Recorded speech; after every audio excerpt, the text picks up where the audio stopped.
Bonsoir, pour cette deuxième vidéo, nous allons voir maintenant les tableaux croisés dynamiques. L'objectif est de faire les 5 tableaux croisés dynamiques. Avec cela, vous avez normalement tous les cas possibles pour pouvoir faire votre évaluation.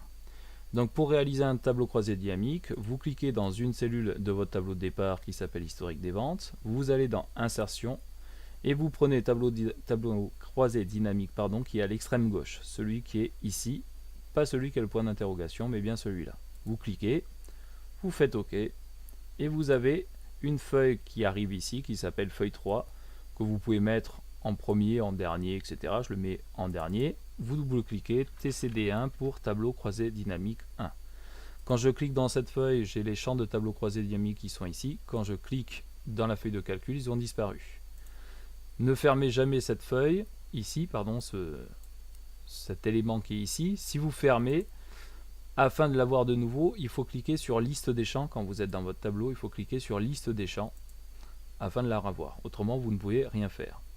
Donc ici, vous savez que vous avez 5 tableaux croisés dynamiques. Donc vous avez deux possibilités. Soit vous recommencez la procédure qu'on vient de faire, c'est-à-dire je vais dans historique des ventes, je vais dans insertion, je clique sur TCD, je fais OK, je redéplace à la fin et je renomme la feuille. Soit, autre possibilité, vous faites des copiés de votre feuille, donc comme pour la déplacer, et vous lâchez la souris, ou alors clic droit, déplacer ou copier, créer une copie que vous mettez en dernier. Donc faites comme vous voulez, le but c'est de gagner du temps, donc prenez la méthode, vous êtes le plus à l'aise. Donc ici TCD 1, 2, 3, 4 et 5. Au moins les 5 tableaux croisés dynamiques sont faits. Après, s'il y en a un que vous n'arrivez pas à faire, ce n'est pas grave. Vous laissez passer, vous regardez si vous avez le temps de revenir après dessus quand vous êtes en évaluation. Donc le premier tableau croisé dynamique, on veut fabriquer un TCD qui affiche le nombre de produits P1 et P2 vendus avec la possibilité de filtrer par vendeur. Donc on a besoin de nombre de produits, donc soit le code, soit la description du produit. Je vais prendre la description. On veut la possibilité d'avoir le nombre de produits qu'on a vendus, donc les unités vendues. L'ordinateur vous propose par défaut la fonction somme. Et on veut filtrer par vendeur. Alors pour filtrer par vendeur, moi ce que je vous conseille, c'est dans l'outil tableau analyse, vous avez la possibilité d'insérer un segment. En cliquant sur vendeur, vous aurez la possibilité comme ça de choisir le vendeur que vous voulez. Par exemple, si vous voulez que les ventes de Monsieur Démol, je clique sur Démol, j'ai les ventes de Démol. Monsieur Lebon, la même chose. Si j'en veux 2, je fais un cliquer glisser. Si j'en veux 3, Dupuis, Lebon et Bourguignon, j'appuie sur la touche CTRL et j'appuie sur Bourguignon et ça me donne les ventes totales pour ces 3 vendeurs. Quand j'appuie là-dessus, ça me fait pour tous les vendeurs. Donc ici, c'est la première possibilité. La deuxième possibilité, c'est de prendre le champ vendeur et le mettre en filtre. Et quand vous avez mis votre champ vendeur, vous avez vu comment j'ai fait, j'ai mis la souris sur le mot. Quand la souris était avec les 4 flèches, j'ai cliqué et j'ai glissé dans filtre. Et vous avez donc ici la possibilité de choisir les filtres. Je répète, moi je n'utilise plus trop cette possibilité, je vais l'enlever tout simplement parce que les segments sont beaucoup plus visuels et très simples à utiliser.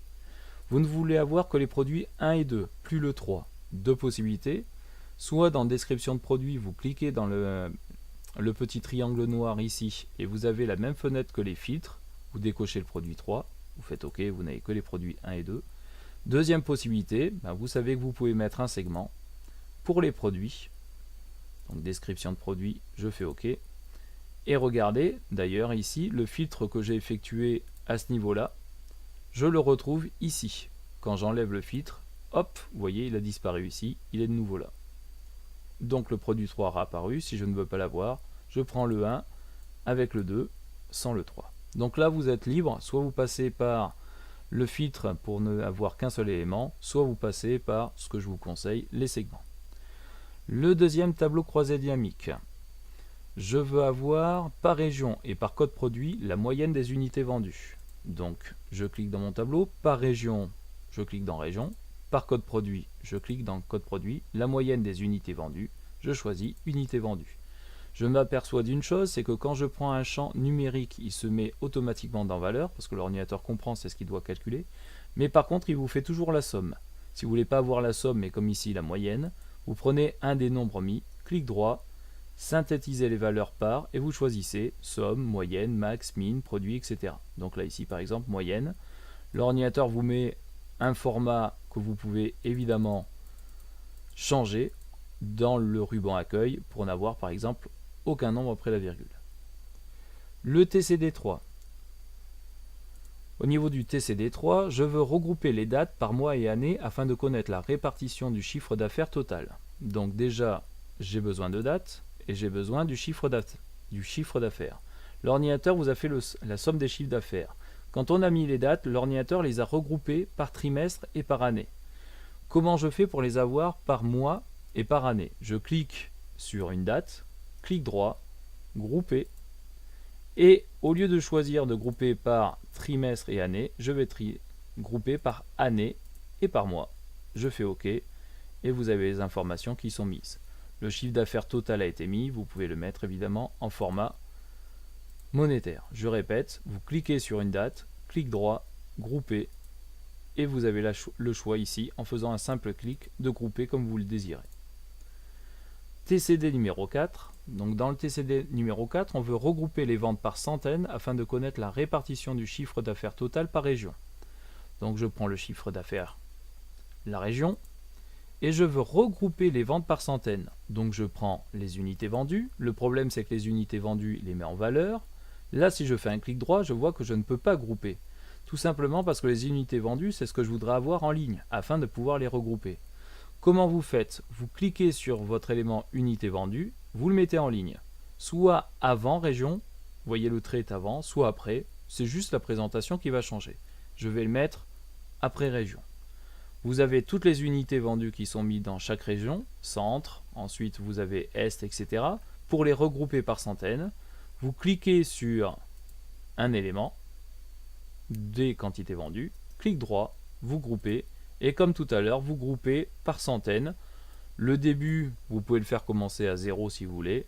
Vous faites OK et l'ordinateur va vous faire de 0 à 100, de 100 à 200, etc. Donc je répète, même fonctionnement que tout à l'heure. Clic droit, grouper et vous groupez en fonction de l'élément. Si on avait laissé le début à 1 automatique, voilà, il aurait fait de 1 à 100, puis après de 101 à 200, etc. Les deux, évidemment, sont corrects. Dernier élément, TD numéro 5. On veut regrouper les clés par centaines et donner la répartition du chiffre d'affaires total par région et par code produit. Alors, je vais rajouter un élément supplémentaire. Je vais faire la répartition du chiffre d'affaires total et moyen, parce qu'on n'a pas vu aussi comment on faisait pour avoir plusieurs fois une information. Donc déjà, je vais faire ce qui est demandé, c'est-à-dire le chiffre d'affaires, donc je le sélectionne, par région et par code produit, région, code produit, et je veux regrouper les clés par centaines. Donc je clique sur clés. On va dire que les clés, ce sont les numéros des factures. L'ordinateur, comme il voit que la clé, c'est un format numérique, il l'a mis en valeur. Je le prends et je le mets en ligne. Comme tout à l'heure, soit en dernier, soit entre région et code produit, soit en premier. Je vais ici, pour changer, le mettre en premier. Je clique sur une des clés, donc ici le 1, clic droit, je vais regrouper et je vais regrouper par centaines. Je fais OK. Et j'ai une présentation. Alors la présentation n'est pas extraordinaire, je vais essayer de la changer. Je vais laisser les clés par exemple en ligne et région, je vais le mettre en colonne. Donc voilà ici, j'ai les éléments qui sont mis de 1 à 100 pour P1, P2, P3 avec les différentes régions. Donc là c'est une présentation qui est un petit peu plus lisible. On a fait un tableau à double entrée. Je vous conseille de n'utiliser colonne que pour faire des tableaux à double entrée uniquement. J'ai maintenant le chiffre d'affaires total. Si je veux avoir en plus du chiffre d'affaires total, le chiffre d'affaires moyen, je ne peux pas simplement cliquer sur chiffre d'affaires, je suis obligé d'aller prendre le chiffre d'affaires qui est ici, sur le mot, de le redescendre en valeur. L'ordinateur me propose un deuxième chiffre d'affaires, somme de chiffre d'affaires 2, je fais un clic droit dessus et je synthétise par moyenne. Et là maintenant, on a la somme et la moyenne pour chaque élément. Vous pouvez regarder pour avoir la présentation la plus claire. Ici, ce n'était peut-être pas l'exemple le meilleur, mais au moins ça vous permettait de voir les différents éléments en sachant qu'on peut rajouter des calculs. Dernière chose qui n'était pas demandée, mais je vais le mettre ici sur un tableau assez simple, on peut également faire ici un graphique. Pour faire un graphique, on clique dans le tableau. Dans Insertion, on choisit un graphique, n'importe lequel, par exemple celui-ci. Et vous avez votre graphique qui se fait automatiquement, rien de plus simple. Merci pour votre écoute et bonne révision.